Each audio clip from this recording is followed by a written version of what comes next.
Bueno, vamos a hacer tres son y comenzamos. Om.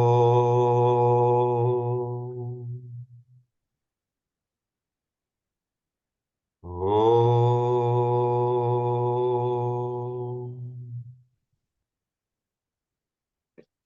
Om.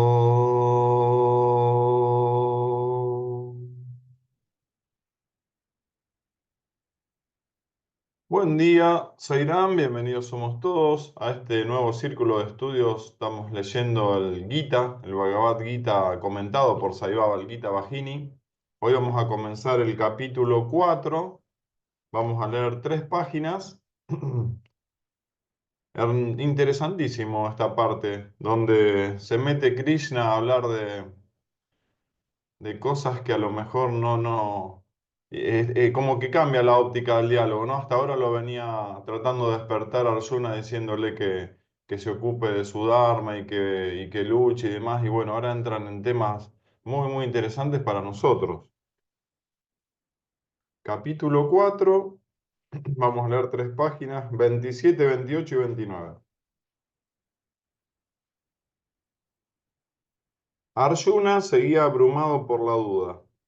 Oh Señor, clamó, tú dijiste que los cambios corporales son como las etapas de vigilia, de ensueño y de sueño. Pero nosotros no olvidamos nuestras experiencias cuando despertamos del sueño profundo.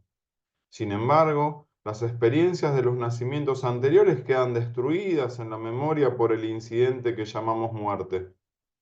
Krishna replicó que no era posible traer a la memoria todas las experiencias, pero que sí era posible traer algunas, pues el Atma perduraba, aunque el vehículo cambiase.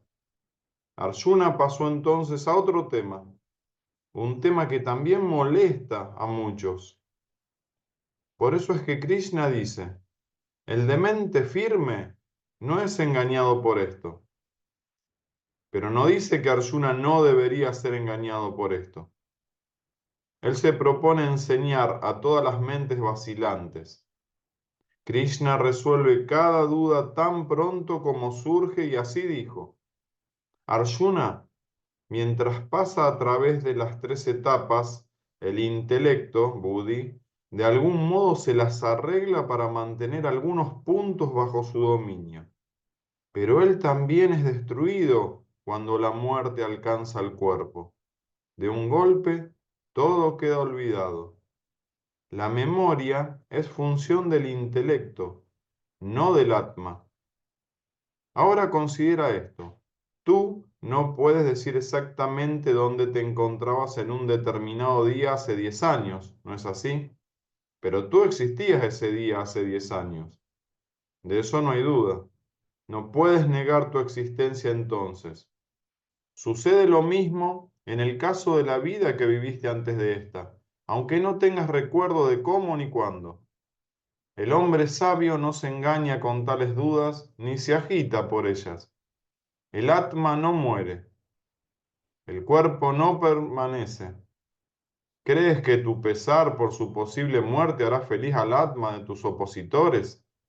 Eso es insensato. El Atma no deriva alegría ni pesar. ¿Sucede algo o no suceda? Deja que los sentidos se queden en su sitio. No hay razón para temer. Solo cuando estos entran en contacto con los objetos se producen las perturbaciones gemelas de la alegría y el dolor. Perturbaciones gemelas, dicen, Baba, de la alegría y el dolor. Al escuchar a alguien que te difama, tú sientes ira y aflicción, pero tal agitación no ocurre si las palabras de tu difamador no llegan a tus oídos. Es el movimiento de los sentidos hacia los objetos lo que causa el pesar y su hermana gemela, la alegría. Sucede también con el calor y el frío. En la temporada de frío añoras la tibieza y en la temporada de calor anhelas la frescura. El contacto del sentido con el objeto es exactamente igual. En tanto que el mundo esté aquí, el contacto objetivo no podrá evitarse. En tanto que la carga de nacimientos anteriores esté ahí, el complejo alegría-pesar no puede evitarse. Sin embargo, uno puede dominar el arte, la disciplina, el secreto de evitarlos o de soportarlos sin molestia. ¿De qué sirve esperar a que las olas se calmen antes de meterse en el mar? Nunca cesarán. El nadador prudente aprende a esquivar la acometida de la ola y el arrastre de la resaca. Pero el baño en el mar es esencial, mas algunas personas evitan hasta eso porque son demasiado perezosas para aprender ese arte. Arjuna, protégete con la armadura de la fortaleza, y los golpes de fortuna, buenos o malos, nunca podrán lastimarte. Fortaleza significa mostrar ecuanimidad ante los opuestos. Acá entre paréntesis el término en sánscrito de fortaleza es titiksha. Fortaleza titiksha significa mostrar ecuanimidad ante los opuestos, sostenerse valientemente ante la dualidad. Es el privilegio de los fuertes, el tesoro de los valientes. Los débiles se agitan como las plumas del pavo real, siempre inquietas, sin estar fijas ni un momento. Se mecen como el péndulo de un lado a otro, una vez hacia la alegría, el siguiente momento hacia el pesar. Aquí debemos poner énfasis sobre un concepto. La fortaleza es diferente de la paciencia. Fortaleza no es lo mismo que paciencia. Paciencia significa soportar algo, tolerarlo, aguantarlo, porque no hay otro remedio, pero tener la capacidad de dominarlo y sin embargo hacer caso omiso de ello es la disciplina espiritual. Tolerar pacientemente el mundo externo de la dualidad, con ecuanimidad y paz internas, lleva al sendero de la liberación. Soportarlo todo con analítico discernimiento es el tipo de paciencia que dará buen resultado. Viveka es la palabra que se usa para designar esta clase de discernimiento. Indica la capacidad de reconocer lo que se llama la naturaleza transitoria del mundo objetivo, es decir, del mundo de los objetos que vienen y se van y que no son eternos. Generalmente el hombre busca solo felicidad y alegría. Nada le hará desear la desdicha y el dolor. Considera la felicidad y a la alegría como sus más allegadas amigas, y a la desdicha y al dolor como sus enemigos declarados. Esto es un grave error, dice Sai Baba. Cuando uno está feliz, el riesgo de sufrir dolor es grande, el temor de perder la felicidad lo obsesiona. La aflicción conduce a la indagación, al discernimiento, al autoexamen y al temor de cosas peores que es de suponer podrían ocurrir, y despierta a uno de la pereza y de la fatuidad. La felicidad, en cambio, hace a uno olvidar las obligaciones para consigo mismo, como ser humano, y arrastra al hombre hacia el egoísmo y hacia los pecados que este egoísmo hace cometer. El pesar vuelve al hombre alerta y vigilante. Así el sufrimiento es un amigo de verdad, no así la felicidad, que agota la existencia del mérito que se había acumulado y despierta las pasiones más bajas. Por eso es en realidad un enemigo. En cambio, el sufrimiento en verdad abre los ojos e incita a pensar y a dedicarse a la tarea del propio mejoramiento. También proporciona a uno nuevas y valiosas experiencias. La felicidad, por el contrario, corre un velo sobre las experiencias que fortalecen la personalidad y le dan entereza. Por eso, las dificultades y las fatigas deben ser tratadas como amigas, o por lo menos no como enemigas. Y lo que es mejor, considerar ambas, felicidad y desdicha, como dones de Dios. Ese es el sendero más fácil para la liberación. El no saber esto constituye la ignorancia básica. Una persona así ignorante está ciega. En verdad, la felicidad y la desdicha son como el ciego, quien debe siempre hacerse acompañar por alguien que pueda ver. Cuando se le da la bienvenida al ciego, forzosamente tiene que recibirse también al hombre que tiene vista, puesto que es el constante compañero del ciego. Así también la felicidad y la desdicha son inseparables. No puede escogerse solamente a una. uno se siente feliz en contraste con la aflicción. Así dijo Krishna a Arjuna para enseñarle lo insignificante de toda dualidad. Sairam, temazo, temazo, temazo, duro de escucharlo para mí. ¿eh? Yo quiero alegría y felicidad nada más. Y Baba me está diciendo, nos está diciendo, para un poquito, evalúa todo. Qué grandioso, qué sabio y qué difícil, Albina, todo esto, ¿no? Sairam, sí, es muy difícil, pero con la práctica constante, utilizando el discernimiento constantemente y teniendo el conocimiento, se puede llegar a experienciar, digamos, la ecuanimidad entre estas dos cosas, ¿no? Que es la felicidad y la desgracia. Y estaba pensando mientras leías, Horacio, que qué clarito nos hace Baba todo esto que es tan profundo para que lo podamos comprender. Y cuánto amor, ¿no? Del avatar puesto de manifiesto en estos conocimientos tan profundos para que lo podamos comprender. Y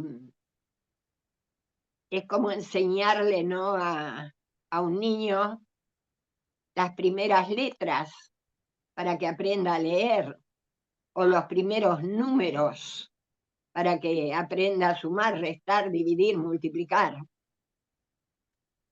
Eh, Nos da la base para que podamos liberarnos de una vez por todas.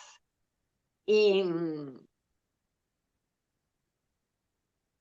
y acá en el primer párrafo, ¿no?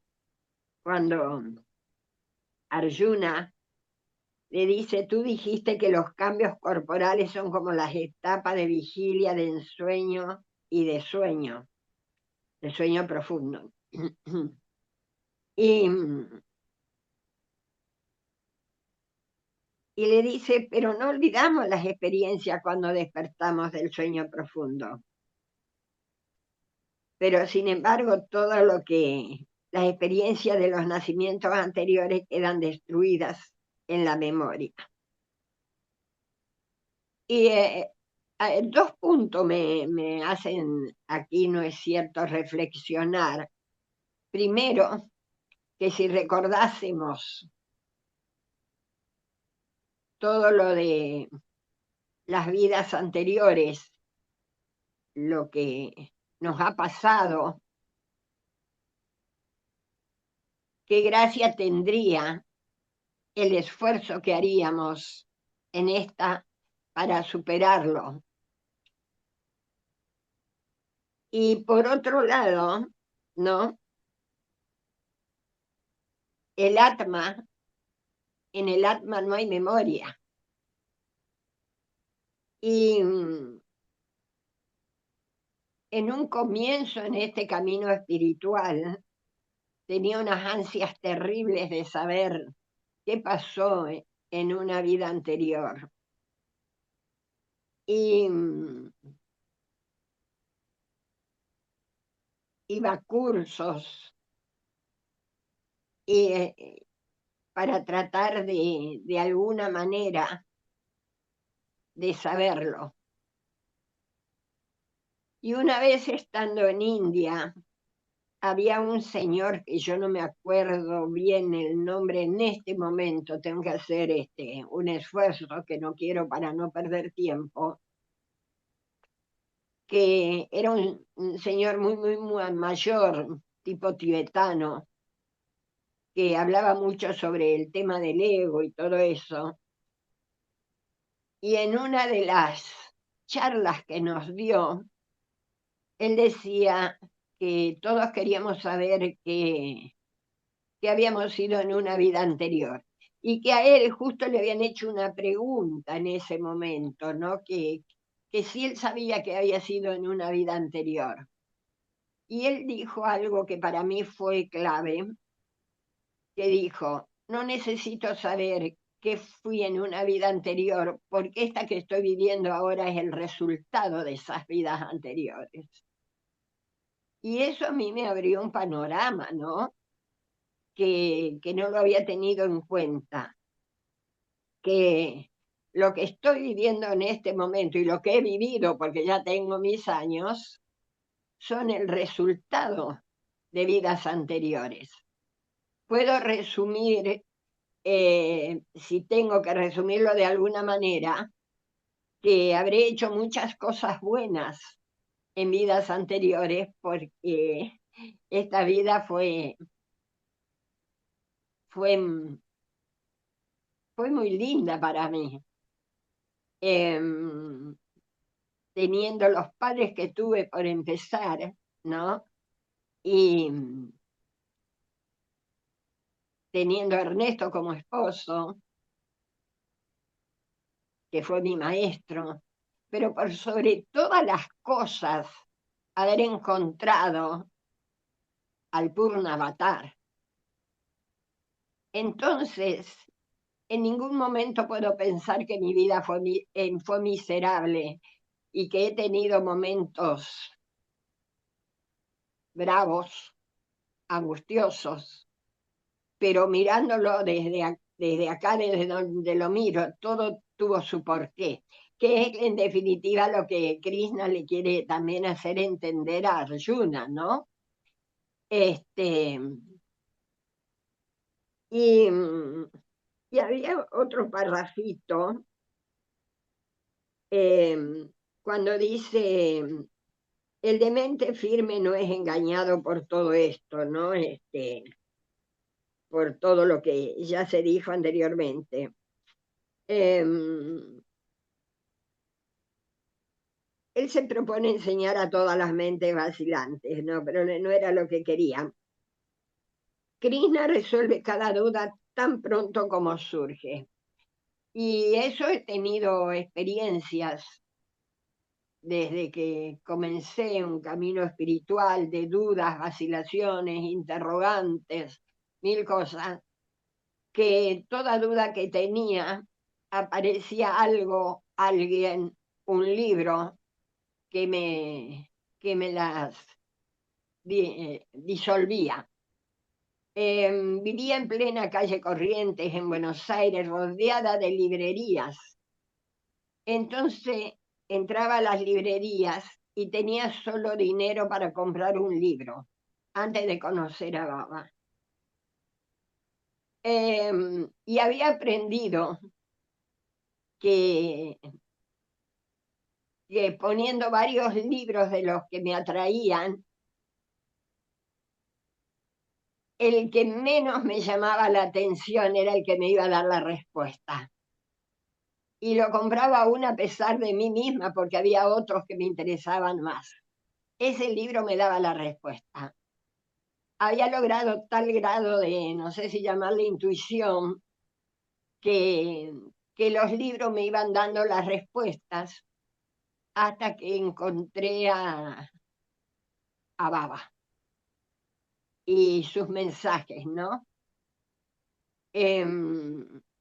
De tal manera que cuando conocí a Baba por un libro, le digo a Ernesto, mira este señor, le digo, piensa igual que nosotros, porque realmente ya habíamos recorrido un camino donde las dudas se fueron aclarando, pero Baba hizo que se diluyeran por completo. Entonces, me llamó la atención, como dije, cuando dice que hasta el Buddhi es destruido cuando la muerte alcanza el cuerpo. De un golpe todo queda olvidado, pero la memoria es función del intelecto, no del atma. el Atma es eterna, no la toca nada, nada puede mancharla. Es decir, cuando a raíz de los mensajes de Baba comprendí esto, lo del Atma, ¿no? Dejó un poco de preocuparme el asunto de vidas anteriores y, y de por qué uno pierde la memoria de todo lo que ha vivido, incluso de muchas cosas que uno ha vivido en esta vida actual. Esto del Atma para mí fue fundamental y, y dejé de hacerme muchas preguntas y de tener todas esas inquietudes, ¿no? Que por ahí atraen tanto de querer saber qué ha sido uno en vidas anteriores, al comprender que somos Atma y que el Atma es eterno. Así que, bueno, Zaira. Qué lindo, Olvina, te vamos a dejar al cierre, Dios mediante, para que te explaye un poco sobre esto de la frase esa famosa para mí de Baba que dice, denle la bienvenida tanto al dolor como a la alegría, que hoy Sí, día me cuesta darle la bienvenida al dolor. ¿O no, y Marco la Erice, querido? fortaleza, sí, la dejé para el final a la fortaleza. Claro, gracias, te esperamos. Om Sri Sairam. Eh, el tema es tan profundo que desde, entre comillas, la descripción de Marcos, si voy a utilizar el mí jugando el rol, ¿por qué? Porque voy a entrar en algunas cosas que pueden ser contradictorias. Contextualizando, este es un círculo de estudios y no necesariamente nuestras opiniones tienen que ser convergentes, pueden ser divergentes. Y en ese análisis hice una observación. Si bien en estas 3 páginas hay, a mi juicio, 5 temas diferentes que relacionados al tema, me quedé en uno y me puse a investigar ese uno que me dejó preocupado. Primero, Ahora. sí, sí, lo digo en serio, porque el tema es así. A veces nosotros tomamos como verdad lo que está traducido y a veces, Ah, lamentablemente, las traducciones no son verdaderas o no están correctas. Voy a explicar desde lo que he aprendido todo lo que es el tema del antakarana, para entender lo que dice la primera frase o la frase que dice, mientras pasa a través de las 3 etapas, el intelecto, el buddhi, de algún modo se las arregla para mantener algunos puntos bajo su dominio. Pero él también es destruido cuando la muerte alcanza el cuerpo. De un golpe todo queda olvidado. ¿Ok? Y luego voy a terminar esta frase contradictoria. La memoria es función del intelecto, no del atma. Bueno, ahí hay un error. No, la memoria no es una función del intelecto, es una función de la mente, tomando esto como la mente que es la apariencia del ser de Brahman, la mente como aquello que da origen a Maya. Entonces, ¿por qué? Vamos al tema. ¿Cómo es el proceso de pasaje de lo sutil a lo denso? Atma, Atman. Este caso en el ser humano es también llamado Jiva Atma, Jivatma.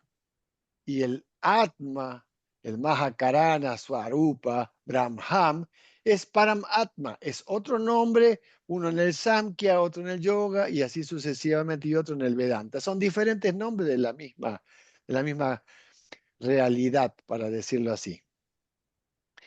En el momento en que, digamos, el Brahman aparece la observación, digamos, de algo diferente a él, en el cual se coloca como sujeto, aparece Brahma, o sea, la mente, Maya.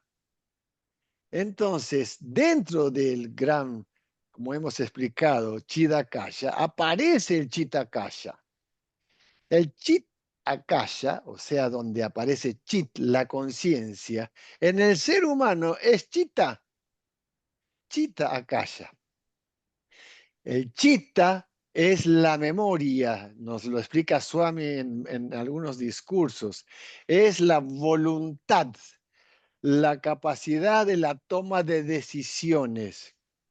Y junto con prajna, ya que viene a ser, como lo explica Swami, la conciencia integrada constante, son los dos atributos del cuerpo causal. Todavía no hablamos de intelecto allí. Entonces, aparece el ahamkara, digamos, inmediatamente, o el ahamkara es, digamos, en el segundo nacimiento, la idea de que yo soy el hacedor. O sea, no la expresión de Brahman, sino que yo soy el hacedor desde Brahma, que es el aparentemente el que da origen a la mente individual. ¿Ok? Entonces, en ese proceso aparece inmediatamente después de la Ahamkara, Buddhi, que es el que tiene el 90%, dice Swami, de la energía de Atma. ¿Ok? Entonces, el intelecto, lógicamente, pero ya pertenece al cuerpo sutil, no al cuerpo causal. Y esto es importante entenderlo porque es parte del antakarana. Entonces, en el antakarana tenemos manas, buddhi, chitta y ahamkara.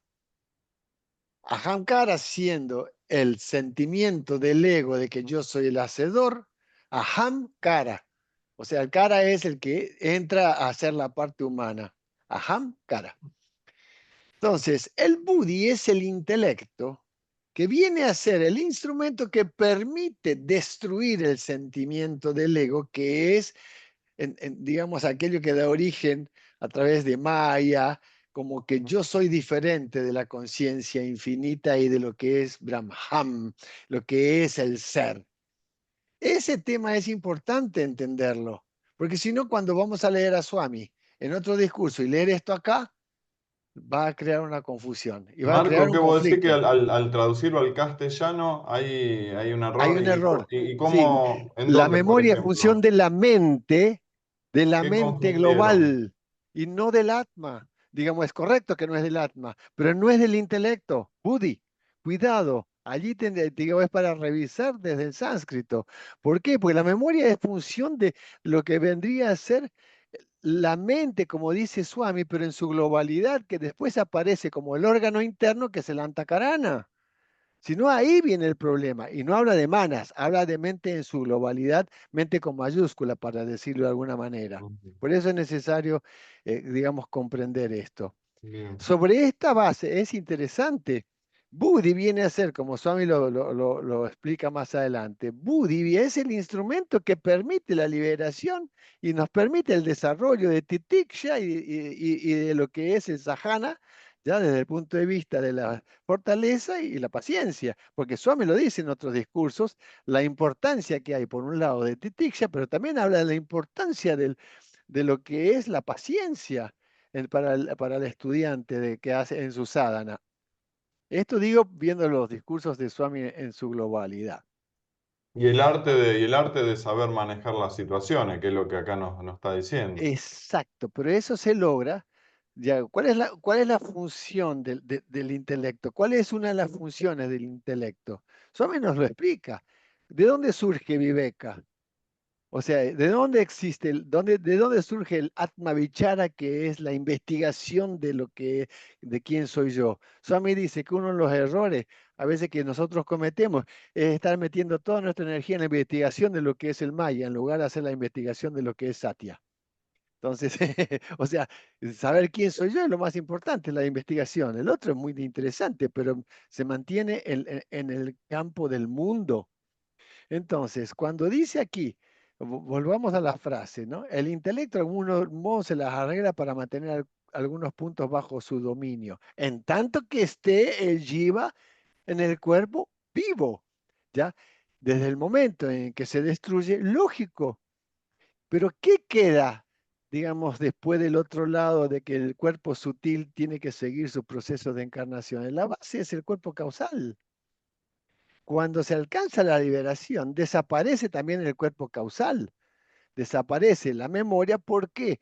Porque las vásanas son aquellas que nos llevan a seguir encarnando. Las vásanas y los samskaras. Y eso es importante entenderlo. Swami dice en uno de sus discursos, no recuerdo cuál, porque realmente no lo recuerdo, pero él dice, hablando de la mente tiene la capacidad no solo de recordar, por chita, sino de olvidar. Y justamente la una, digamos, la de la capacidad del olvido, pertenece al mundo del Maya. Y Swami lo dice, pertenece a la expresión del Maya, al mundo del Maya, o sea, es decir, al mundo de la ilusión. ¿Ok?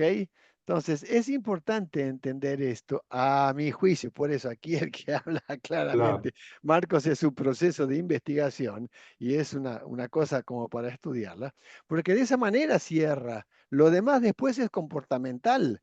Ya, aprender fortaleza es comportamental, paciencia es comportamental, desde la actitud, ¿ya? Y la predisposición, actitud, predisposición, actuando en el campo comportamental. Pero desde el punto de vista, como decimos siempre, existen aspectos descriptivos y aspectos prescriptivos. En el aspecto descriptivo, aquí la memoria corresponde no a manas, corresponde al antakarana, ya que es, digamos, Swami habla de chitta. Es importante esto, y él hace la relación de chita y chita. Y es una de las cosas que también me llamó la atención porque Vasista cuando habla de chita, pero también habla de smriti, smriti, que es la memoria. Entonces la memoria tiene que ver con todo lo que es la expresión ya dentro del Maya, ¿ok? Y explico esto, a mi juicio, siempre lo digo. ¿Por qué? Porque si nosotros asumimos como verdad algo sin haber investigado, corremos el riesgo de sacar conclusiones que pueden ser, a mi juicio otra vez, equivocadas. Y a mí este tema me dejó dando vueltas y me puse a investigar en el Sai Baba dice, en los mensajes de Swami, en los discursos de Swami, y sobre el basista. Y también en el diccionario me puse a investigar, no, espera, esto no es correcto. De hecho, hay una cuestión interesante desde el punto de vista de la neurociencia y desde el punto de vista médico, o vamos a llamarlo así, fisiología. Anatomía tenemos la fisiología, ¿ok? La memoria pertenece al sistema límbico, donde están los pensamientos y las emociones. Pero el intelecto está relacionado al neocórtex desde el nuevo enfoque de la neurociencia. Antes eran los hemisferios, ya, o sea, los hemisferios laterales y aquí el hemisferio central, o sea, el cerebro, el tercer cerebro y el cerebro central. Entonces, interesante porque el tercer ojo, como hablamos, está relacionado a lo frontal, ¿ok? Que viene a ser el neocórtex. Esto es importante estudiarlo desde el punto de vista de la neurociencia. ¿Por qué? Porque hay una relación diferente. La memoria está relacionada al sistema límbico, el intelecto está relacionado al neocórtex y ambos son expresiones dentro de este Maya de Atma, de Atman. O sea, esto es importante a mi juicio entenderlo para diferenciar los conceptos. Sigamos estudiando, por eso decía, a veces podemos estar de acuerdo, a veces no, pero cuidado, la idea es investigar. Jay Sairam. está bueno lo que dijiste y con cómo empezaste. O sea, los círculos de estudio precisamente son eso. No todos tenemos que sentir y pensar lo mismo y los puntos de atracción o investigación varían de acuerdo a cada uno. Por eso nos nutre tanto escucharnos tanta variedad de opiniones. Así que te agradeció Marco y yo sigo colgado con esto. Y Dardo, me gustaría escucharte. Así el sufrimiento es un amigo de verdad, no así la felicidad. Esto no me gusta nada, Dardo. Yo voy a borrar esta parte, ¿qué vas? Eso es feo. Buen día para todos. No los saludé hoy, entré tarde. Sí, eso es feo cuando lo vemos desde el ego, por supuesto. El De la ego es la ignorancia, mente, de la de mi ignorancia, claro. ignorancia. Sí, porque seguimos sintiendo individuo que que se le viene la felicidad por un lado y la desdicha por otro, y todo el tiempo es así. Entonces, como decía en un momento, ¿no? El hombre siempre quiere lo bueno, lo rico, lo lindo, la felicidad, lo agradable, y a lo otro lo quiere rechazar, lo desprecia, no lo quiere en su vida. Es decir, si uno pudiera juntar solo todos momentos de felicidad y alegría y bienestar, eso sería vivir en el cielo, ¿no? En el Suarba, en la otra esfera. Pero estamos en la esfera de la tierra, del mundo material, donde, por ende, no hemos hecho bien la tarea en las vidas anteriores. Es decir, tenemos una carga kármica, tal vez para una vida más, 3, 5, nadie sabe eso, pero como está la carga kármica, hay que seguir consumiendo esos que no son créditos, sino son débitos, y también los créditos, porque tenemos cosas buenas que nos pasan, bueno, esos serían los créditos que vamos consumiendo. Pero los débitos son muchos. Sai Baba siempre decía que la felicidad es un pedacito corto de tiempo solo entre dos largos periodos de dolor y de sufrimiento. Es decir, de las 24 horas del día, si computamos ahí cuántos momentos estamos más felices, bien, contentos, sanos, alegres, que todo nos va bien, son los menos. Y los demás tenemos que lidiar con el cuerpo, con las enfermedades. Yo ahora, por ejemplo, estoy engripado, hay que lidiar con eso, con la atención de todas las cosas mundanas a las que tenemos que dedicarnos, porque sí o sí son obligaciones nuestras. Entonces estamos todo el tiempo metidos en el mundo esperando que algo bueno nos llegue y que se mantenga. Y es un error. Ahí donde está el error, ¿no? En esperar que eso bueno dure para siempre. Entonces, como decía acá, ¿no? Que a donde Sí, que nos es, angustia perderlo, dice algo así. También nos angustia perder cuando uno está en un estado de plenitud, de felicidad. claro, sí, se aferra a esa felicidad chiquita que agarró y quiere que dure, dure, dure y se mantenga. Y eso no es posible. Desaparece, pero rapidísimo. Incluso dice que peor aún, que cuando uno está feliz, el riesgo de sufrir dolor es grande. Y eso es real, eso es real. Cuando uno, vamos a diferenciar las cosas, le vienen momentos de felicidad, tiene que estar, recibirlos, disfrutarlo y estar por arriba de eso, por arriba, porque si el ego se prende de ese momento de felicidad, ahí sí el riesgo de sufrir dolor es grande. Es decir, va a venir una bofetada terrible del otro lado, porque nos quedamos con ese engaño, con esa ilusión de que esto que estábamos experimentando era la felicidad verdadera. Mentira, mentira, es solo una felicidad pasajera, efímera y llamémosla alegría. Pero lo que Krishna acá quiere transmitirnos es que dejemos de lado eso y también los sufrimientos, que busquemos la bienaventuranza. Y la bienaventuranza solo se va a poder alcanzar haciendo todo este sadhana, todo este trabajo espiritual.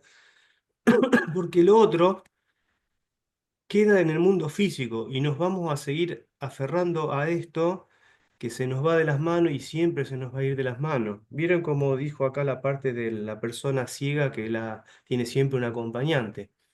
Es decir, No lo puedes separar. no puedes dar la bienvenida a uno al ciego y al otro no, tienes que recibir a los dos. Y esos son la felicidad y la desdicha. Dice, no puede escogerse solamente una. Es terrible, pero es así. Es el mundo de la dualidad. También nombró el frío y el calor. Y así, cuando tenemos mucho calor, queremos el fresco. Y cuando tenemos mucho frío, queremos el calorcito. Y bueno, y de ahí dice, lo compara con la percepción de los objetos a través de nuestros sentidos. Siempre vamos a estar viendo objetos, sintiendo objetos a través de los sentidos, escuchando, oliendo cosas desagradables o cosas agradables. Y eso va a ir y venir, no lo vamos a poder cambiar mientras estemos en un cuerpo encarnado.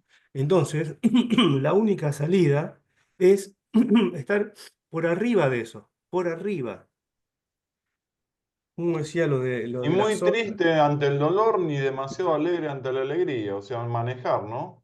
Exactamente, ecuanimidad. Ese es el titikya que nombraba acá, la fortaleza.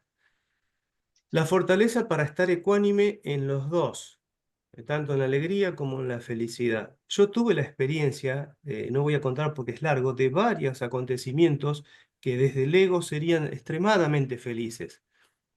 Y les digo, ¿cuánto tiempo pasó para que venga un desastre posteriormente? Minutos, minutos, minutos. No me dio tregua de 48 horas estar disfrutando desde el ego. Esto son cosas que me pasaron 20 años atrás, 15 o más. Entonces, yo observé eso y digo, ¿cómo puede ser? Esto es terrible. Uno se quiere aferrar de eso que tenía hermoso, esa sensación de alegría, pero no pasó minutos no pasaron 24 horas y viene un desastre. Entonces, eso me hizo pensar a mí, como dice acá, el sufrimiento en verdad abre los ojos e incita a pensar, ¿no? Es decir, te hace reflexionar. Y si estamos en la alegría y siempre queremos felicidad y esquivamos las cosas, es decir, qué sé yo, a los nenitos que la gente, los padres lo crían mal, protegiéndolo de todo, de que vamos a un jueguito siempre que gane el nenito, porque si no se siente mal. No le mostres lo feo de la vida, como le pasó a Buda, ¿no? Y está mal, porque la persona tiene que aprender desde cuanto antes mejor de que la vida es así y tenemos que superarlo con estas otras enseñanzas. No, acuérdense que decía Baba que estos son enseñanzas superiores, superiores, es el sumum. Pero mucha gente por ahí se duerme y quiere volver a recuperar algo de la felicidad mundana. Yo conozco personas que han incursionado en caminos espirituales y después han dicho, no, esto no llego a ningún lado, se dedicó de lleno a disfrute del mundo en el sentido de que lo mundano le iba a dar siempre felicidad. Mentira, mentira, no progresó, no prosperó eso. Así que sí, es cuestión de dominarlo, dice acá, ¿no? Tener la capacidad de dominarlo. Y con respecto a la paciencia y tolerancia que siempre habló Baba, ¿vieron? Es verdad, acá hace una diferenciación entre que ser paciente y aguantarlo todo y agachar las orejas no es la disciplina espiritual correcta. Eso es ser un tonto, ser un, no sé, Tamásico. Sí, sí, no quiero entrar, exactamente, no quiero entrar en la batalla porque tengo miedo, porque me va a venir el daño, me va a hacer mal. Pero acá nos dice, al mar te tenés que meter. No, Te no puedo tenés que esperar que meter. cesen las olas. Claro, porque el mar, si uno espera que esté playito como un lago plano, nunca va a suceder. Y si tenemos que nadar nosotros en el mundo este del samsara, en el mundo de los objetos, en el mundo dual, y tenemos que aprenderlo, porque si no, vamos a sufrir constantemente. Las olas, como dice acá, es una muerte segura, por ahí decir, nos va a sopapear, ¿no es cierto?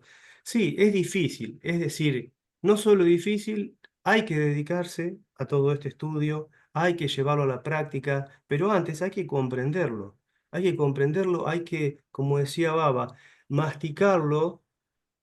Tenemos la comida, decía él, preparada, la comemos, la masticamos, pero después hay que digerirla. Y después de digerirla, no solo eso, sino tiene que ir hacia los órganos del cuerpo, comparado con lo que es un proceso de alimentación y digestión, ¿no es cierto? Bueno, lo mismo para los temas espirituales. Tenemos que hacer el esfuerzo, ¿se acuerdan? Siempre hablaba Albina del esfuerzo, está siempre presente, para, si queremos llegar a fondo de esto y salirnos de esta rueda de reencarnaciones, porque evidentemente tenemos una carga kármica que estamos eh, gastando, digamos ahora, por así decir. Y bueno, tenemos que aprovechar este momento para concluir, si es que queremos, para concluir esta vuelta. Y bueno, Horacio, después cualquier cosa comento algo más si hay tiempo. Dale, dale, buenísimo. Gracias, Dardo. Andrea, Beatriz, si pueden expresarse, qué sintieron de esto. Buen día, hola. Muy bien. Me puse a subrayar y me quedó todo el libro subrayado, así que estamos en problemas. Pero Recién cuando hablaba Dardo me vino a la memoria cómo es mi opinión, ¿no?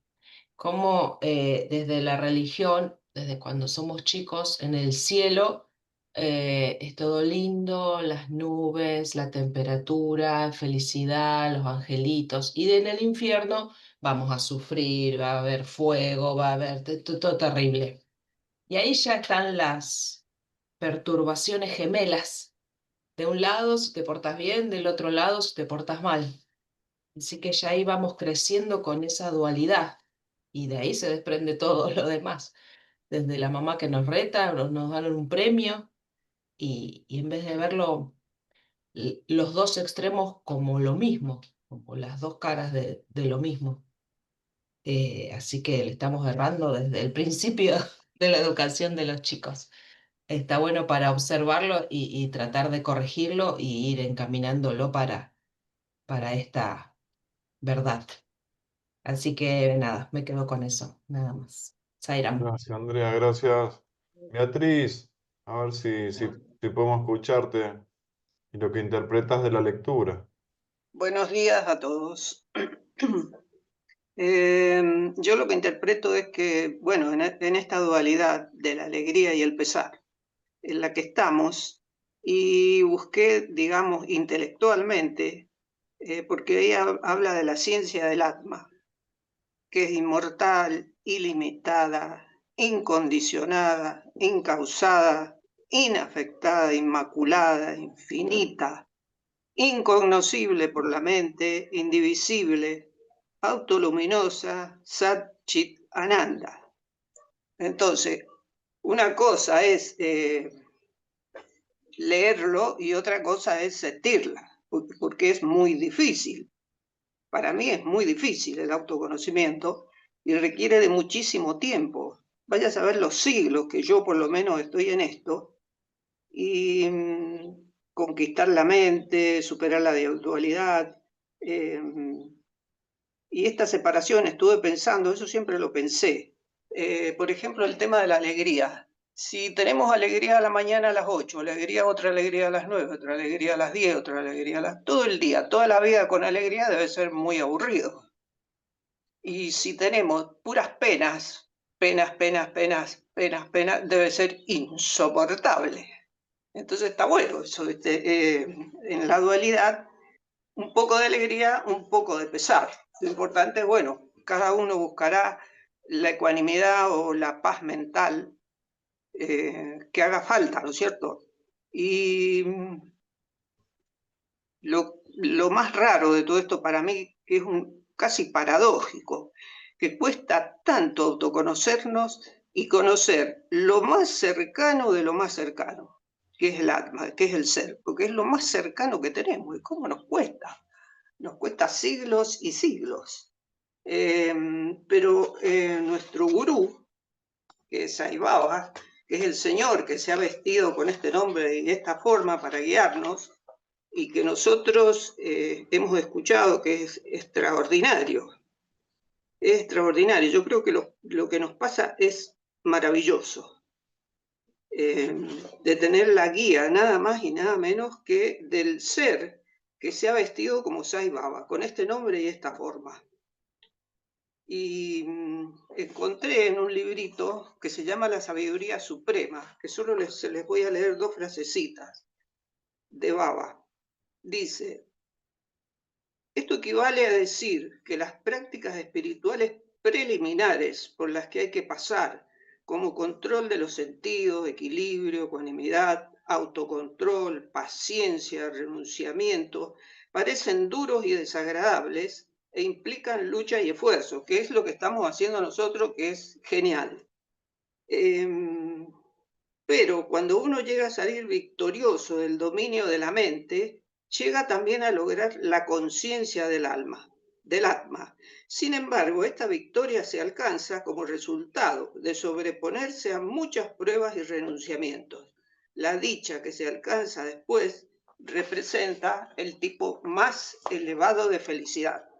Bueno, a lo que yo aspiro y pienso que es a lo que todos aspiramos. Gracias. Claro, qué lindo, Beatriz. Muchísimas gracias.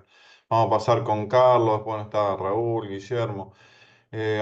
Personalmente a mí me cuesta mucho entenderlo a Dios, me cuesta mucho.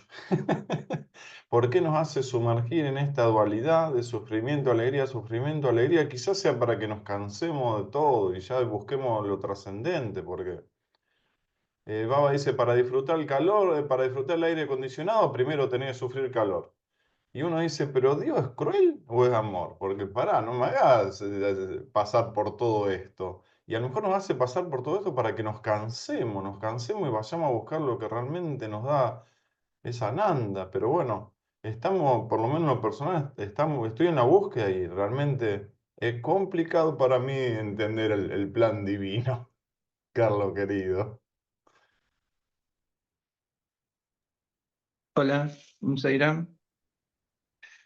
Me estaba acordando de una canción. Sumérgete hondo, mente mía, sumérgete en el océano. ¿La conocen? ¿No? Sí. No, ¿cómo? Es un valle. Bueno, no importa. Bueno, ahí va mi opinión de todo esto. Yo hace un tiempo hacía regresiones, o sea, yo hacía regresiones a la gente a vidas pasadas. Se hace una especie de inducción, de relajación, es una especie de semi-hipnosis, el paciente empieza a recordar, en realidad se va al problema esencial de la persona que trae a la consulta y se va al pasado, al recordar, se llama regresión por eso, ¿no? A veces el problema está en una época de esta vida en donde el paciente no recuerda, antes de los 2 o 3 años, a veces en el momento del nacimiento y a veces antes. No puedo comprobar que sean vidas pasadas, pero era sanador. Es sanador. Pero en realidad es como que soluciona un problema a nivel de ciertas memorias que el paciente no sabe que sabe. Porque uno podía preguntarse, ¿quieren saber quiénes fueron? Y yo le preguntaría, ¿quiénes sos hoy? ¿Para qué querés saber quién fuiste si no sabés quién sos hoy, ¿no? Claro, lo que decía Albina, ¿no? Sí, y una vez en un Zoom le pregunté a un lama Nungeshe, sería del budismo Bon, tibetano, si querés. ¿Qué pasa? ¿Qué es eso que somos cuando estamos entre vidas y ya no recordamos lo que fuimos? Entonces, ¿qué somos? Me dijo, somos un continuum mental, un continuum mental. Pero eso sigue siendo algo separado, porque es algo, un continuum mental personal. Entonces volvemos siempre a lo mismo. En realidad, esta vida o estas encarnaciones, Baba dice, no lo van a solucionar equiparando el karma, teniendo más karma positivo que negativo, porque el karma, aunque sea positivo, incluso te hace reencarnar. El tema es el sacrificio, dice él. Y en realidad es, sumérgete mente mía, sumérgete en el océano. ¿Qué decir? Volver al centro de uno. Nosotros buscamos afuera y tenemos que buscar adentro. Y buscar adentro es el silencio que nos lleva, y siempre repito, al origen del yo soy, al yo y al atma, que lo queremos ver, pero no lo vamos a ver porque se experimenta. Buda dijo, con respecto a las vidas pasadas, ¿querés saber quiénes fuiste? Mírate lo que sos hoy. ¿Querés saber lo que vas a hacer en el futuro? Mírate lo que sos hoy.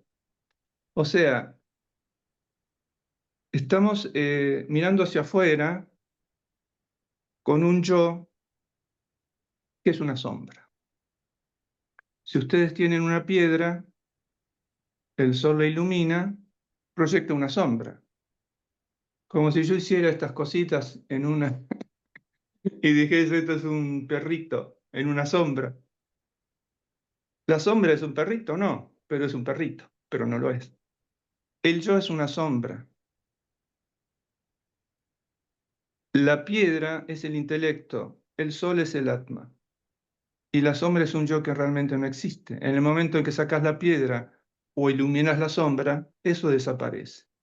El atma es el sol que ilumina todo. Entonces, el atma es lo que le da alegría a todo, dice Baba. Cuando nosotros disfrutamos algo, es el atma que disfruta algo que no es ella, pero le da el color, todo lo que vemos, tiene su alegría porque el atma lo ilumina. Dice que sin el atma todo sería gris y triste. Lo que pasa es que tenemos que encontrar la alegría del atma misma y no sus sucedáneos que nos distraen y que nos hacen tener samskaras y nos hacen recordar. Nosotros no recordamos ni lo que comimos hace una semana, porque no es útil, porque hay un continuum mental que tiene que refinarse hasta transformarse en lo que realmente es. Ahí donde dice algo que me confunde, que no sé si será una mala traducción, supongo que no, algo habla de, bueno,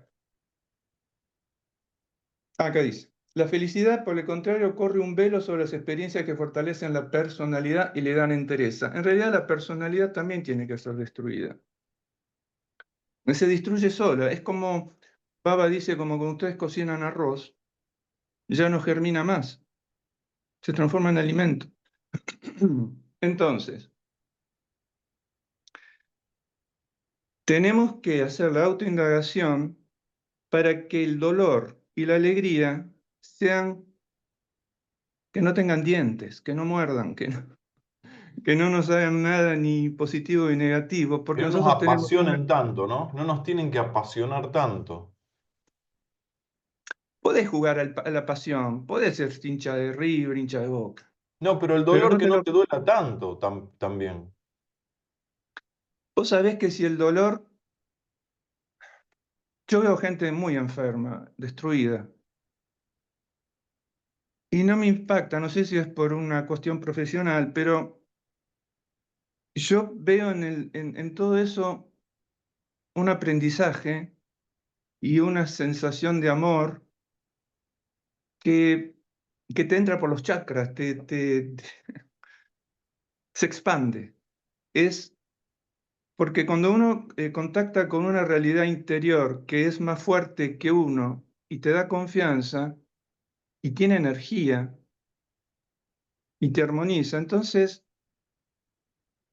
es como que del dolor se aprende algo maravilloso que es como algo que nos trasciende y no lo vemos. Es un anhelo de liberación. Incluso cuando yo rezo por mis papis que no están, yo no pido que sean ellos, sino que se transformen o que estén en la luz, porque esta vida es, como dice Baba, es como leer el mismo diario todos los días. Vos lees el diario todos los días, qué aburrido. Incluso qué aburrido nosotros mismos cuando tenemos esta personalidad que siempre va y viene. El centro, el descubrimiento de quiénes somos en nuestro interior, alivia. Para eso hay que volver para adentro y silencio. Y no sé, ¿será que en la presencia del avatar hay una especie de cambio interno que no lo entendemos, que va más allá de nosotros mismos y que nos da fe y esperanza, pero al mismo tiempo es una confirmación certera, a pesar de que somos imperfectos, yo soy muy imperfecto, pero trato de rescatar lo que hay de mí de eternidad. Bueno, no sé, a veces me cuesta hablar. No, pero sos muy profundo, Carlos. Está muy lindo. Muchísimas Yo soy gracias. investigador de mí mismo. Claro. Bueno, Un no sadhaka. sé qué Qué más bueno. decir. Muy bueno, Ah, Carlos. la persona cósmica, ahí está. La otra vez leímos algo de la persona cósmica y tal vez esto que yo no entendí hoy de la persona es que nosotros somos esa persona cósmica, porque si no sería todo Dios, Dios, Dios, pero Dios tiene corazón y el tener corazón es persona. De alguna forma, ¿qué persona, no? Vamos a ir a... Gracias. Gracias. Gracias. Gracias. Vamos con Guillermo, Raúl, Seba. Muy buenos días. Hace mucho tiempo atrás, cuando tenía 12 años, viviendo en Estados Unidos, para la Pascua me llegó un acordeón, que por cierto que yo no había pedido en la lista los requerimientos, pero como la hice en español, probablemente el viejo Pascuero no la entendió. Llegué a Santiago y me busqué al mejor profesor de acordeón que había y empecé a estudiar. Y los primeros meses fueron tremendamente lentos, porque era una práctica de, de las notas básicas y de los silencios. Y realmente hubo un momento en el cual me aburrí mucho. Pero de repente entendí el por qué.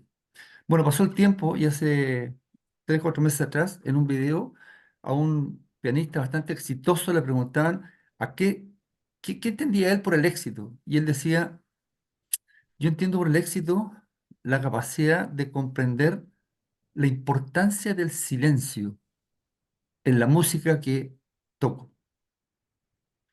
¿Cómo relaciono esta experiencia mía y la que acabo de mencionar de este pianista famoso, que no sé el nombre yo, con lo que estamos leyendo?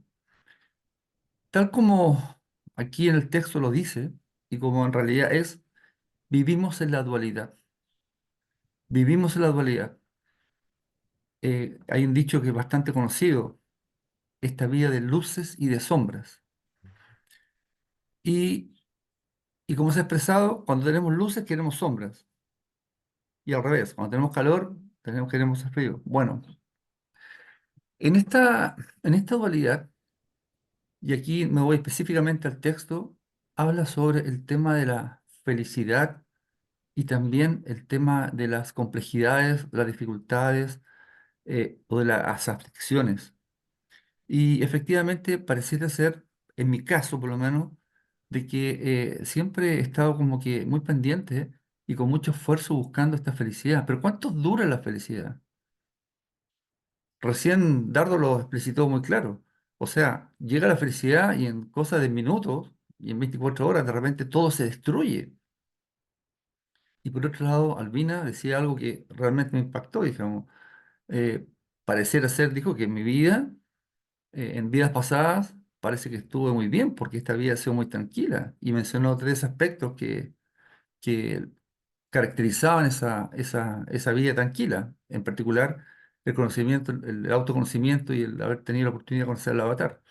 Entonces, con todo esto en mente, mi reflexión va porque pareciera ser de que en este mundo de dualidades, si realmente comprendemos la importancia de dar una respuesta a la gran pregunta, ¿quién soy yo?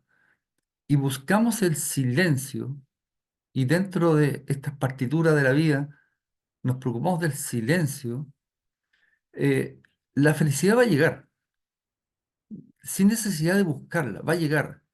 Y si le damos la connotación que tiene, probablemente sea muchísimo más importante que el buscarla, porque al buscarla generamos expectativas.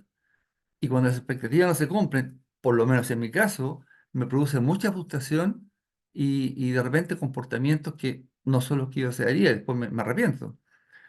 Entonces, como conclusión de esto, y aquí leo algo que me parece extremadamente válido, dice, cuando uno está feliz, el riesgo de sufrir dolor es grande, el temor de perder la felicidad lo obsesiona. Entonces la pregunta es, ¿para qué buscar esta felicidad? ¿Por qué no vivir el día a día en buscando la respuesta a la pregunta que ya plantea? ¿Por qué no hacer introspecciones?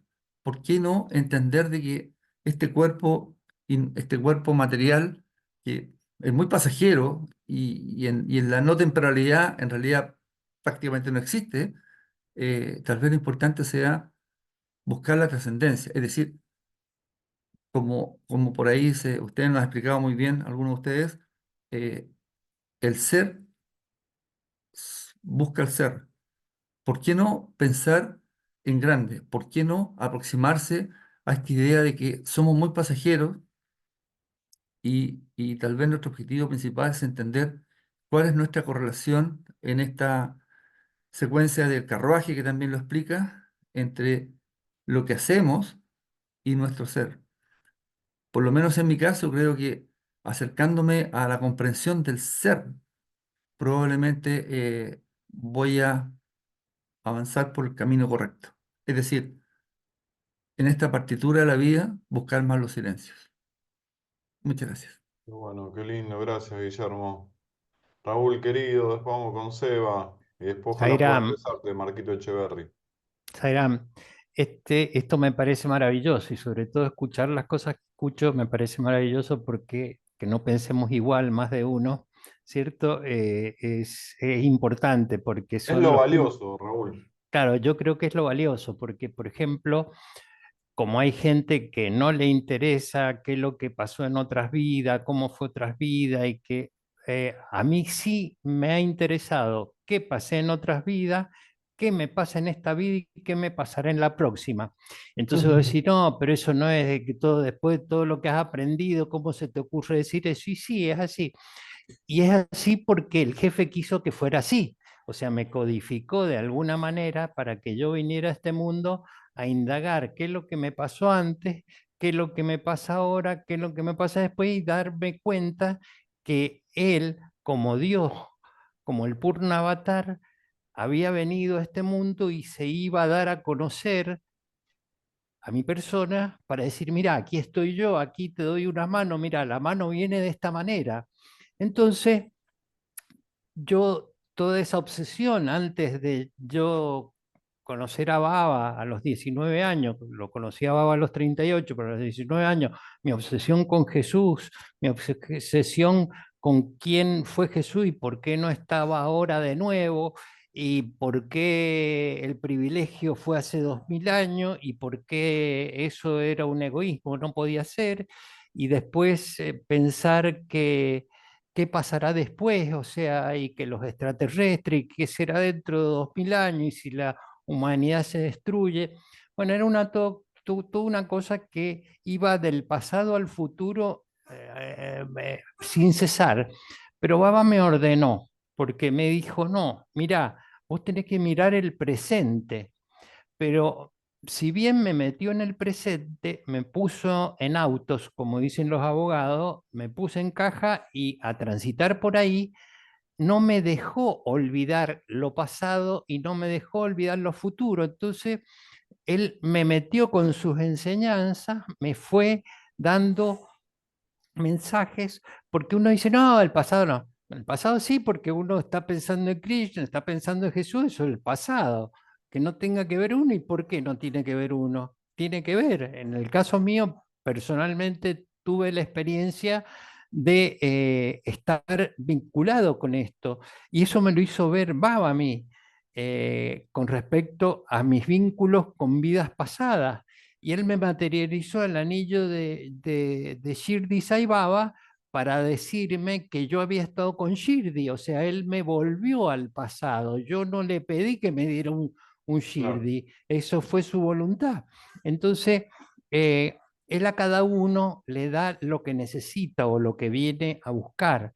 Y yo vine a buscar a Dios y lo encontré, estaba él, misión cumplida. Yo qué más puedo pedirte a la vida, estar tan agradecido que el Purna Avatar vino en el me hizo venir en el momento en que él venía y me dijo, mira, yo soy el Purna Avatar. Y entonces me fue respondiendo el 90%, como digo, de todas las dudas que tenía, él me las ha satisfecho. Y con respecto a la memoria del alma, en vidas pasadas, yo creo que lo que conceptualmente se habla es que el alma tiene la memoria de todo. Si uno quiere saber qué fue del día tal, del año tal y qué lo que era, el alma va, pum, y dice, bueno, vos esto a esta hora hacías tal cosa, pero no tiene importancia. Entonces, ¿qué cosas son las que uno tiene que recordar como alma? Son las que verdaderamente tienen valor como codificación para prepararte para una vida anterior. Eso es lo que yo creo que el alma, cuando deja el cuerpo y elimina la memoria, no es que elimine la memoria, todo el resabio de todo lo que ha vivido en esta vida, lo que hace es como tomar una síntesis de qué es lo que hiciste, de qué es lo que habías hecho antes y cómo estás en condiciones de o liberar o decir, bueno, en tu próxima vida vas a tener que hacer esto, esto y esto otro para seguir tu proceso de evolución. O sea, pero el alma lo sabe todo, tiene el universo, entonces no hay nada que se le escape, pero no hay nada, no es necesario que uno recuerde día a día qué pasó hace 2500 años atrás. Entonces, ¿qué quiero decir con esto? Que para mí sí es muy importante el ver, yo hice regresiones a vidas anteriores y jamás pude regresar. Y yo anhelaba regresar, tener alguna regresión, pero Baba me dio los mensajes a través de esas regresiones, a través de los papiros de Brigo, a través de sus mensajes en sus libros sobre Jesús, me fue dando todas las respuestas que yo necesitaba y pude satisfacer la sed del amor a Dios, a Jesús, a mi existencia pasada y más, me dio la proyección de mi vida futura. Así que estoy colmado totalmente, no tengo nada que reclamarle. Muy por el contrario, feliz por estar con él. Sairam. Qué lindo, Raúl, qué lindo y valioso tu testimonio. Seba, querido, a ver, Seba, ¿qué sentir o leído, Seba? Buen día, hola hermosa gente. Gracias por este sábado a la mañana con Swami a través de ustedes, Sairam. Este, bueno, son muchas las reflexiones que me van llegando. A la vez, digamos, que Swami nos dice esto de que tenemos que recibir el dolor, digamos, como un amigo y como una oportunidad de crecimiento. También me acuerdo cuando Swami nos dice esto de que tenemos la obligación de ser felices, ¿no? Y como que entonces uno dice, bueno, cómo se amiga un concepto con el otro, ¿no? Y, y en ese sentido, yo siento que a veces, eh, bueno, el principio átmico, el principio del principio divino, que es la fuente del gozo, digamos, entiendo yo que cuando el mundo nos da la oportunidad de llegar a algo que hemos estado anhelando y buscando mucho, es como si nuestra mente en ese momento se detuviera, porque ya no necesita buscar tanto eso que estaba buscando, y ese gozo viene desde nuestro interior, es ese principio divino el que nos permite disfrutar de esa felicidad, porque en ese momento nuestra mente se paró y nos dice, acá llegamos a lo que buscábamos, ¿no? Y al mismo tiempo, cuando empezamos a hacer comparaciones, muchas veces es cuando sufrimos, cuando decimos, esta persona tiene esto, otro que yo no puedo experimentar porque no sé, porque tengo estos bloqueos o estas cosas. Entonces ahí sufrimos porque no tenemos algo que nos parece que sería deseable, digamos. Entonces, yo me contaba que había una experiencia que iba con un devoto de la mano caminando y de repente llegan a una mujer que está mendigando, que era una señora invidente y Swami le pide algo de dinero para darle a la mujer. Entonces el señor le dan algo de plata y el devoto, que no me acuerdo si era Hislop, cuál era el devoto que estaba en ese momento con Swami, le dice, bueno, pobre esta mujer, ¿no? Que no puede ver. Y Swami le dice que en verdad ella siempre, toda la vida fue ciega, entonces nunca supo qué había perdido, digamos, y que su familia siempre se estaba encargando de ella, de cuidarla, de protegerla, que ella no era una persona que fuera infeliz, digamos. ¿Cómo sufrimos a veces cuando hacemos comparaciones, ¿no? Cuando comparamos lo que tengo con lo que no tengo, con lo que... Y ahí nos parece que nos está faltando algo. Ahora, si pensamos en el principio divino es como el sol. El principio divino no tiene sombra. O sea, cuando dice, ¿hay algún cuerpo en el universo que no proyecte sombra? Digamos, el sol no tiene sombra por ningún lado. Y el principio divino es así. Y me remite mucho a algo que leímos en reuniones anteriores, aquella frase de Swami que dice, fija tu pensamiento en mí, dedícate a mí, adórame, ríndeme homenaje, tú me alcanzarás, yo te declaro la verdad, pues tú eres mi bien amado. Esta es mi enseñanza, mi gracia, este es el sendero para venir a mí. Abandona todos los dharmas, ríndete a mí, no te aflijas, yo te liberaré de las consecuencias de todos tus actos. Eso dice el Gita de Swami, no me acuerdo si en el primer capítulo directamente, o sea, ya empieza con este mensaje muy contundente, ¿no? Entonces, eh, en esto de que nos pone tristes la realidad, digamos, y que Swami nos dice que vamos a alcanzar la felicidad permanente cuando alcancemos la liberación, enfocarnos en Él, enfocarnos en su guía, enfocarnos en el gozo que viene de estar en comunión con Él, digamos. Y bueno, hacer esta experiencia de la vida. A mí me ha pasado con Swami alguna vez decirle, Swami, sentí lo que mi corazón me dice, anda a tal lugar. Y yo digo, pero Swami, no, pero si ese lugar no está bueno. Y que Swami me diga, no existe ningún lugar malo en la tierra. Tenés que ir y hacer esa experiencia. O sea, todo esto es un terreno de aprendizaje, pero cuando Él te dice en tu corazón, tenés que ir a un lugar, es su guía. Entonces uno hace esa experiencia, pero siempre con la idea de fija tu pensamiento en mí, ríndete a mí. Es decir, esto que nos decía del mar, que tiene un oleaje que uno no puede quedarse esperando a que se pare, digamos. O sea, el mundo es ese mar. Entonces uno tiene que, ese flujo y reflujo del oleaje, hay que ir a hacer esa experiencia porque por algo nos puso acá, no nos dejó en una nube meditando y haciendo el soham. Nos trajo a la vida con sus luces y sus sombras. Y ahí me pongo a pensar, a mí me gusta un poco la orfebrería, me gusta el diseño, la creación, el dibujo. Y una de las cosas que me he puesto a hacer a veces son pequeñas joyas para regalarle a mi mamá, a mi hija, a gente de mi afecto. Y al principio cuando uno les va dando forma, que las calienta con el fuego, que las funde, que las pasa por el ácido para limpiarla, que que la vuelve a sacar del ácido, que la agarra con una lima gruesa y le saca las rebabas más fuertes para que no rocen la piel. Y a medida que va avanzando esa joya, digamos, cada vez el pulido es más suave, pareciera, ¿no? Por lo menos con porque en uno, entonces decir, después le pasa pastas de pulir cada vez más finas, más finas, más finas, hasta que parece que directamente ya no le está haciendo ninguna limadura fuerte, digamos, sino que todo es suave para darle ese brillo. Y así nos va trabajando Dios, ¿no? A veces nos hace pasar por experiencias fuertes, parece que nos está prendiendo fuego con una experiencia, nos está soldando, nos está dando un acabado, una forma, eh, para poder reflejar su luz, su brillo, para poder reflejar su esencia, ¿no?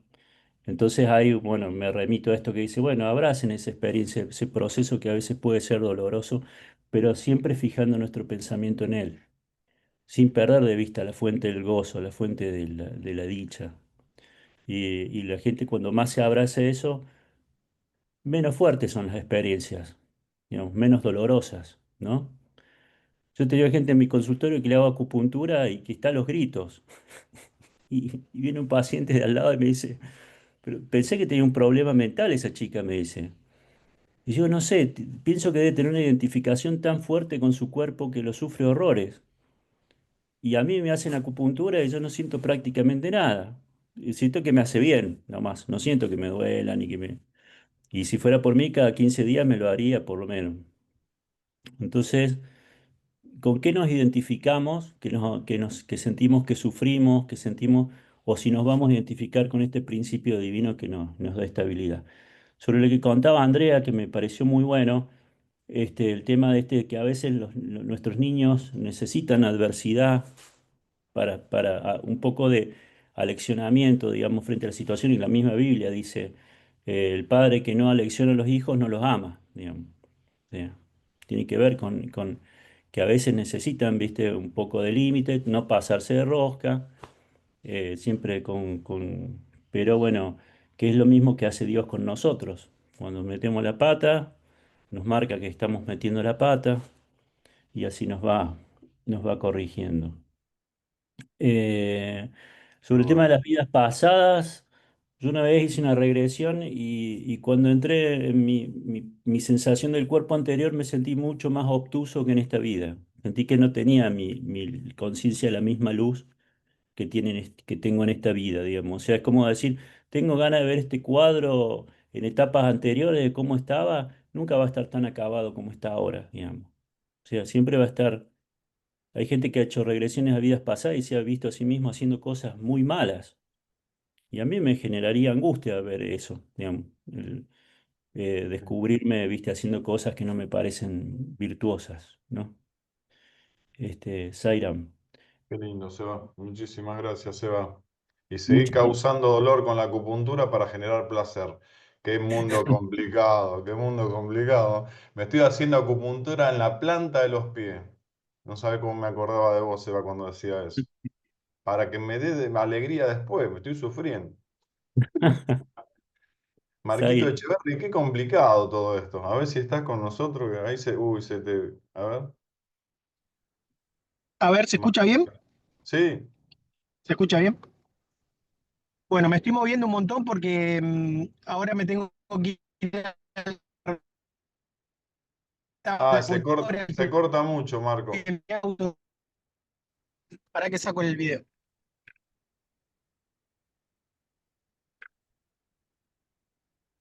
A ver Vamos. ahí se escucha mejor. Sí. Bueno, bueno, para mí los dos temas que más me resonaron, que son como apasionantes, ¿no? El tema de la ecuanimidad y el tema del dolor. El tema de la ecuanimidad, por allá por el 2003-2004, hicimos con mi ex suegra un taller que duraba todo un año, que aprendimos técnicas de corte de lazos, regresiones, etcétera, etcétera, etcétera. Y al final del año había que elegir como un valor con el cual uno quisiera vivir la vida, un valor, un subvalor, etcétera. Y yo elegí la ecuanimidad, eh, como diciendo, bueno, yo quiero vivir esta vida con ecuanimidad, ¿no? Y según Baba, dice que la ecuanimidad es que no nos afecte ni la victoria ni la derrota, ni la ganancia ni la pérdida, ni la alegría ni la tristeza, ni la alabanza ni la crítica. O sea, un estado ahí en el medio, ¿no? Entonces, para mí, ese es como uno de los temas más importantes, porque ese estado ecuánime es como estar consciente, y obviamente lo estoy trabajando, ¿no? No es que lo tengo resuelto. Es como estar eh, desafectado, por decir de alguna manera, de lo dual, de los pares de opuestos, ¿no?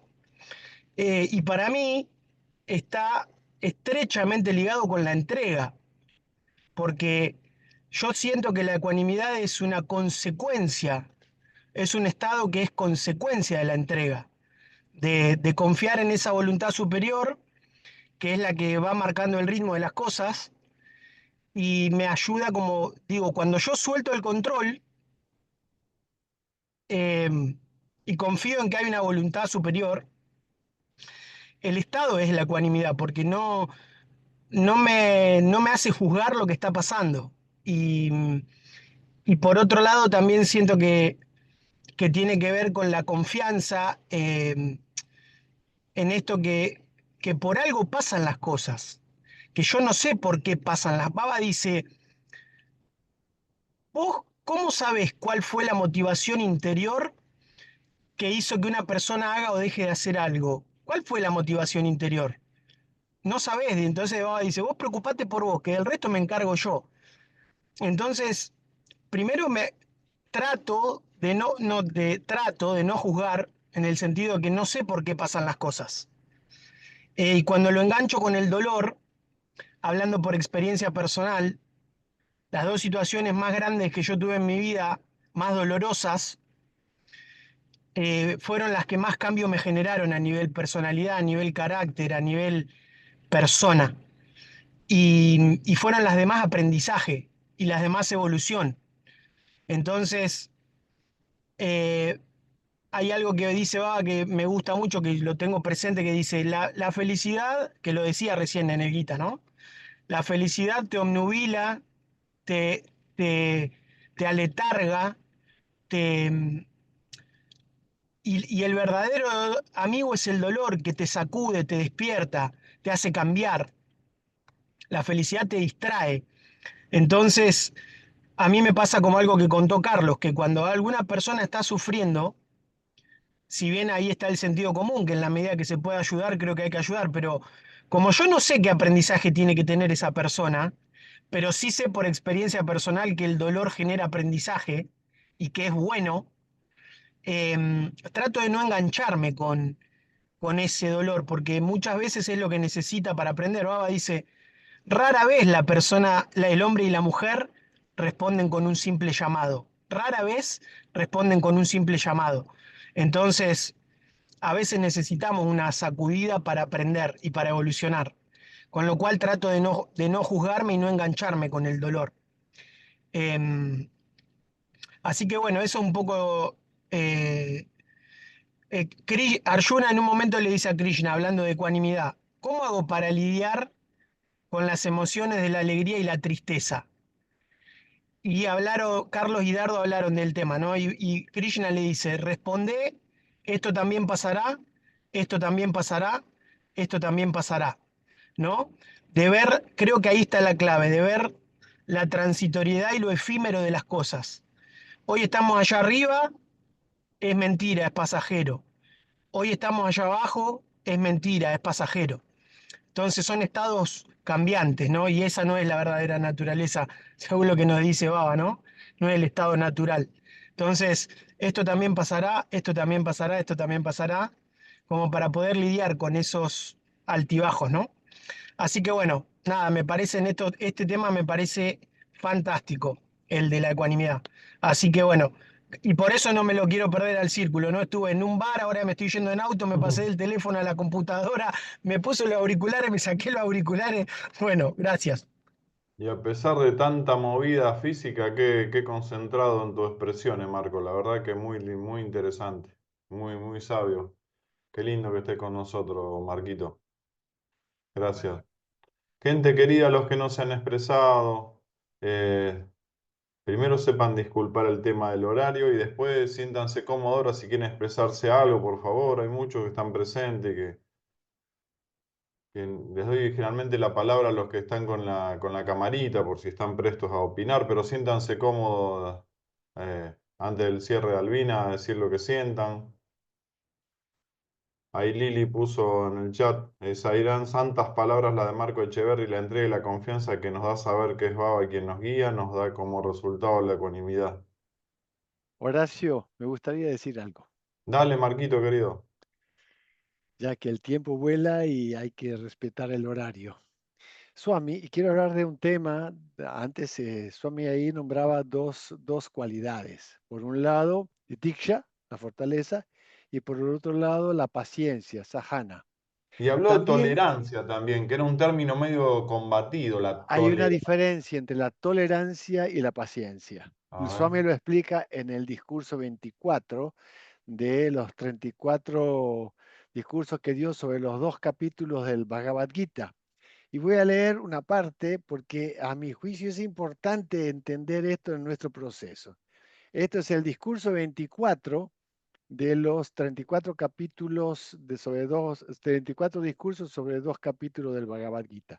Dice así Swami, hasta el título se llama Paciencia y Tolerancia, Ah, el corazón de la práctica espiritual. Paciencia o kshama es la verdad misma para las personas que siguen la verdad. Kshama, la paciencia, es la veracidad misma de los veraces. La paciencia es también yagna. La paciencia es también el esplendor de la gente que es refulgente y esplendorosa. Brahman mismo representa la penitencia de los penitentes. Kshama, la paciencia, es la verdad misma. Y escuchemos esto porque tiene muy profundo entender el significado. La paciencia es dharma. La paciencia es veda. Es ahimsa. La paciencia es felicidad. mira. La paciencia es compasión. La paciencia lo es todo. Lo es todo en todos los mundos. una cosa que toda persona debe lograr en la vida es paciencia, ksama. Sin paciencia resulta imposible llegar a reconocer el principio divino de Atman, el cual es permanente y perdurable.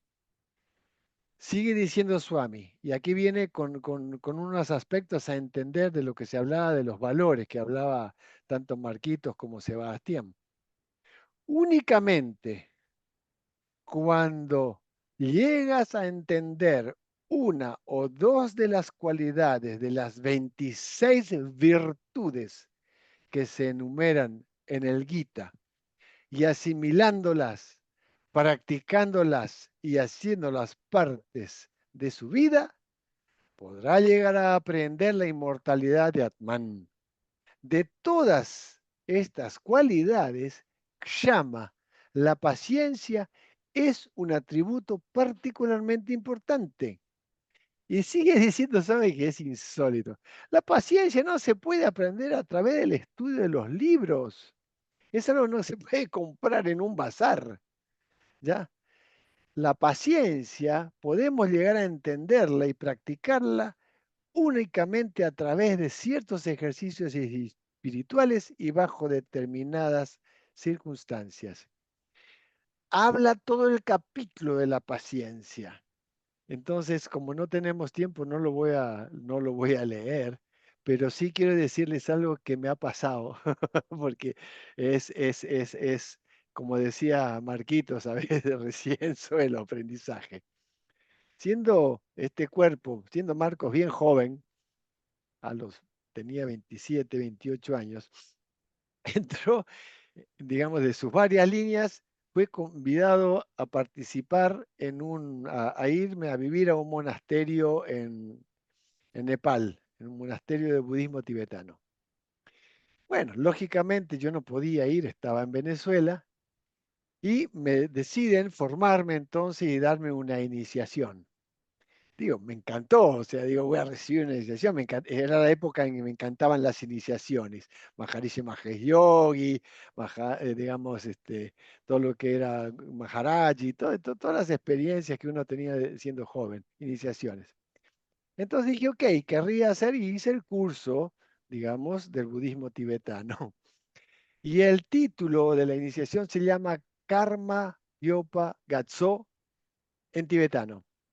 Y la traducción me la escribió el monje, era Océano de Paciencia.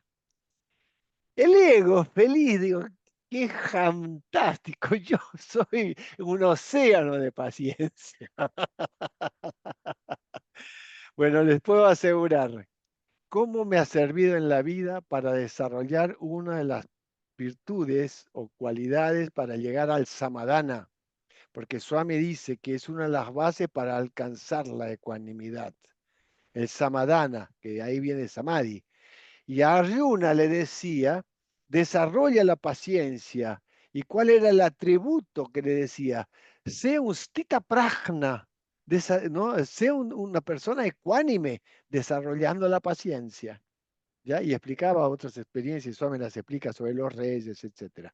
Pero a lo que voy es que hoy en día, una de las cualidades que sigo trabajando y cuando aparecen los problemas es, Marcos, ten paciencia. Jai Sairam. Dijiste 26 virtudes que nos da el Sí, Gita. ¿Y qué sí, empezó diciendo Sai que 2 o 3 serían un buen comienzo, algo así? una o dos, Una una o o dos. dos. Mira. Desarrollando una o dos de las 26, digamos, virtudes que expresa el Bueno, Bhagavad en eso Gita. debemos andar bien, si no estamos al horno. ¿O no, doña Albina? ¿Qué opina usted, doña Albina? Una o dos virtudes tenemos que ir practicando, si no. Eh, por lo menos una. No, escuchando todas las reflexiones que aprendo de cada una o me hacen tener una visión distinta por allí, y considero que todo me enriquece. Y hablando de la fortaleza, ¿no? La fortaleza es una de las virtudes cardinales, uno de los ríos que riegan el Edén interno, ¿no? Que no debe secarse nunca. Pero, ¿cómo adquirir esta fortaleza? Es como que la tenemos como una semillita interna, a veces ni sabemos que la tenemos y que podemos desarrollarla, y por esa razón muchas personas se sienten débiles para afrontar los acontecimientos que la vida le va presentando. Pero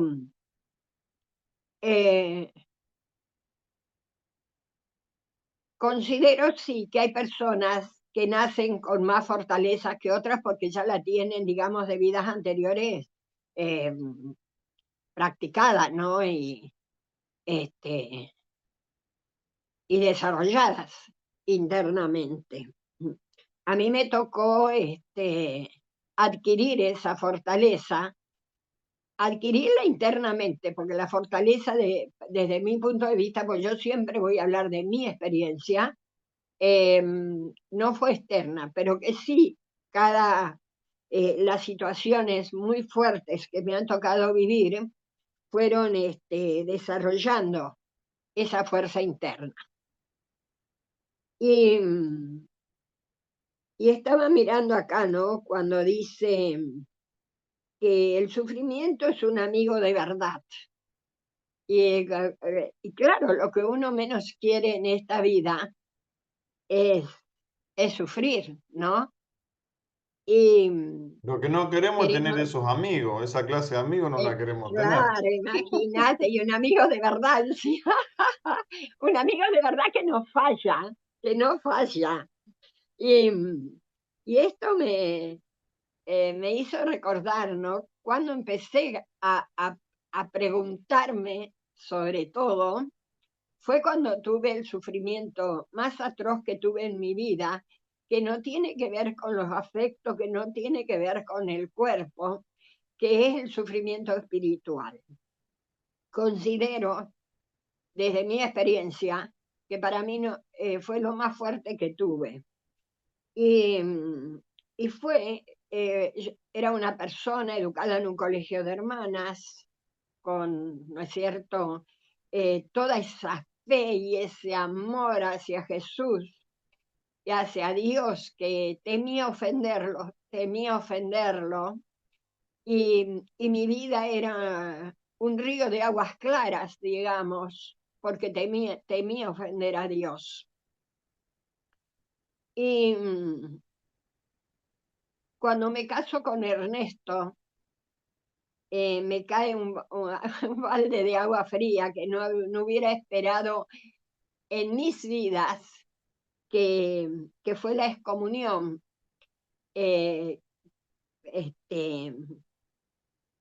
Nos excomulga en ese entonces Paulo VI, años 72, 73. Y fue sentirme apartada de Dios.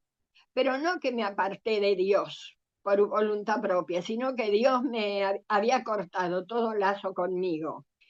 Fue un sufrimiento tan atroz, porque yo, que había temido ofenderlo, lo estaba ofendiendo de la mayor manera posible, que hasta me habían excomulgado.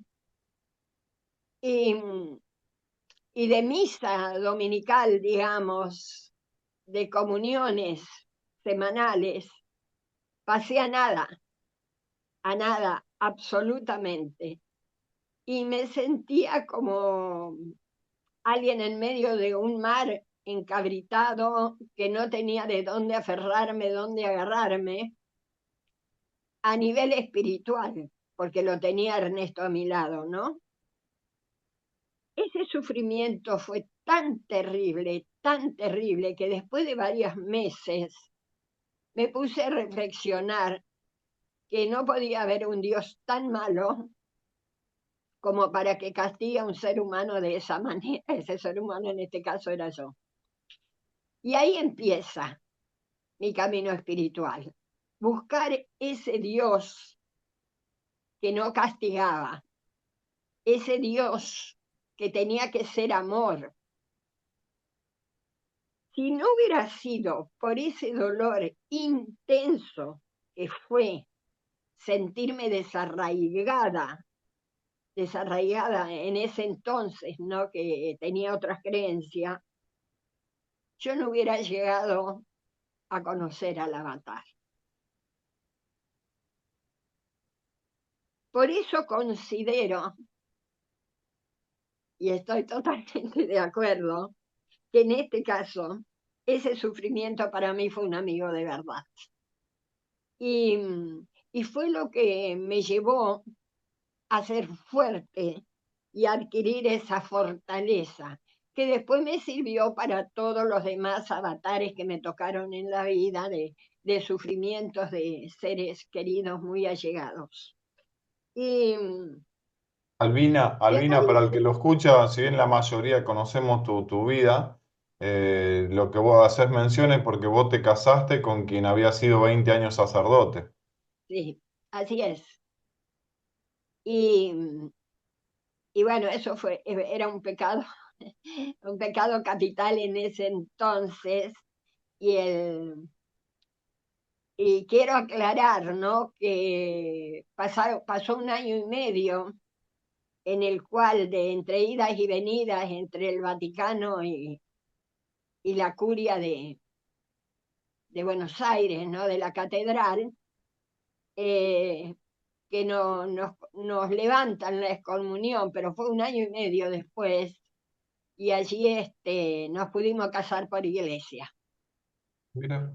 Pero cuando ya nos pudimos casar por iglesia, que nos casamos por iglesia, en la curia también ahí de la Catedral de Buenos Aires, los dos solitos con el cardenal que nos casó, yo ya no necesitaba todo eso.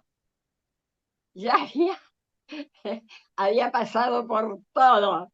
Es decir, ya no lo necesitaba. Lo tuve, pero no lo necesitaba. Pero ¿qué había adquirido con todo esto? Fue esa fortaleza. Esa fortaleza, ¿no? Que dice acá que significa mostrar ecuanimidad ante los opuestos. ¿Qué me podía pasar de peor después de eso? De lo que yo había sufrido. ¿Qué? Después, con el tiempo, fui comprendiendo que eso era ecuanimidad. Cuando fui leyendo los mensajes de Baba, reflexionando y todo, me di cuenta que lo que había adquirido era ecuanimidad, porque ya, ¿qué felicidad más grande podía tener o qué dolor más grande podía tener después de lo que había pasado? Dicen que lo que no te mata te fortalece, ¿no? Así es, bueno, a mí me fortaleció porque realmente fue muy bravo. Hoy no, hoy mirado de otra forma ya es como que es intrascendente, pero para mí fue muy fuerte, estoy hablando de los años 70. Y por eso considero que sí, para mí el sufrimiento es un amigo de verdad. Y que si hubiera sido feliz, si me hubiera casado por iglesia con vestido blanco y demás y coronita como era en esos tiempos, no hubiera llegado a lo que llegué hoy. O sea que realmente la felicidad no me lo hubiera proporcionado en mi experiencia de vida, ¿no? Y dice acá también, ¿no? Que tanto la felicidad como la desdicha son dones de Dios. Entonces, todo lo que nos viene de bueno, o que me viene de bueno, es un don de Dios. Pero voy a una cosa, ¿qué nos proporciona la fortaleza y la ecuanimidad? Nos proporciona paz, nos proporciona bienaventuranza. Y eso no se va absolutamente con ningún dolor mundano, absolutamente, porque esa bienaventuranza está instalada en el interior, que la tenemos que buscar, porque es el ser, Y cuando uno se aferra al ser, descubre quién soy yo. Si yo sé quién soy yo, ¿dónde está el dolor? Para Dios no existe el dolor. El dolor en todo caso son consecuencias de acciones. La felicidad lo mismo, pero esa felicidad mundana, no la bienaventuranza.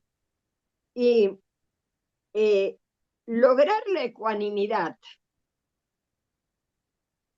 ser ecuánime ante todo lo que vemos y todo lo que pasa, también es un largo camino, porque dice acá, fortaleza significa mostrar ecuanimidad, pero lograr esa fortaleza es todo un trabajo para llegar también a tener ecuanimidad. Y acá hace una diferencia de la paciencia, ¿no es cierto? Pero ya lo explicaron muy bien también, ¿no? Paciencia significa soportar, tolerarlo. Y eso pienso que es en un principio, me pasó a mí, cuando traté de tener paciencia, toleraba, porque sabía que tenía que tolerar para tener paciencia. Fue un camino. El tolerar fue un camino para llegar a ser paciente. Es decir, en mi caso, todo fue un trabajo interno, pero no un trabajo que me ha dado trabajo, que me ha producido dolor. A mí me gustaba ese trabajo, me gustaba reflexionar, me gustaba conocerme interiormente y sobre todo tener plena conciencia de que lo que Baba me estaba diciendo y mostrando con sus mensajes era la verdad. Y nada fuera de lo que él nos dijera nos podía conducir a esa felicidad interna y esa bienaventuranza, que no se va, que se instala y queda. Zaira. Qué lindo todo. Vamos a cerrar con acá lo que puso Humberto García en el chat. Dice Humberto, solo puedo decir, la alegría y el dolor son solo ruedas que giran unidas como está por el mismo eje. Giran, se alternan, tocan barro y cielo. Pero el eje, el testigo, no gira, no se agita, observa. Desde ese centro no somos la rueda que sufre ni la que celebra, sino quien ve pasar ambas con presencia y compasión. Bueno, interesante. Oh,